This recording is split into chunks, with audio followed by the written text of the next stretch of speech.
এবার কচুর শাক হবে ইলিশ মাছের মাথা দিয়ে মাথা ভাজা হচ্ছে।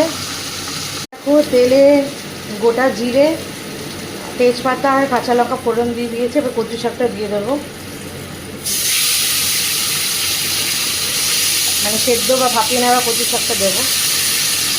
মাথাটা ভাজা হয়ে গেছে ইলিশ মাছের।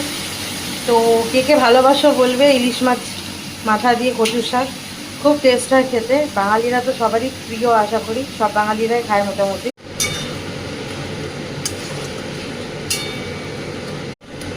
এবারে নুন, হলুদ, কাঁচা লঙ্কা তো ফোড়নে দিয়েছি, আবার লঙ্কা বাটা দিয়েছি যাতে ঝাল হয়, কারণ মাছ ফাছ দিয়ে খাবো, ঝাল না হলে তো ভালো লাগবে না।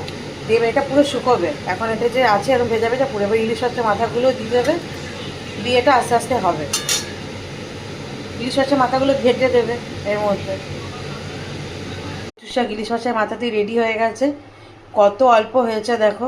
কচুর শাক খুব কমে যায়, মানে বেশি আয় পাওয়া যায় না।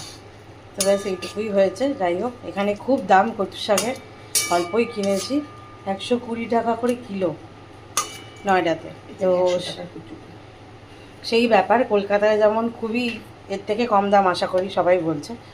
তো এই হচ্ছে কচু শাক ইলিশ মাছ মাথাতে এইটুকুনি হয়েছে, আমরা 3জন খেয়ে নেবো।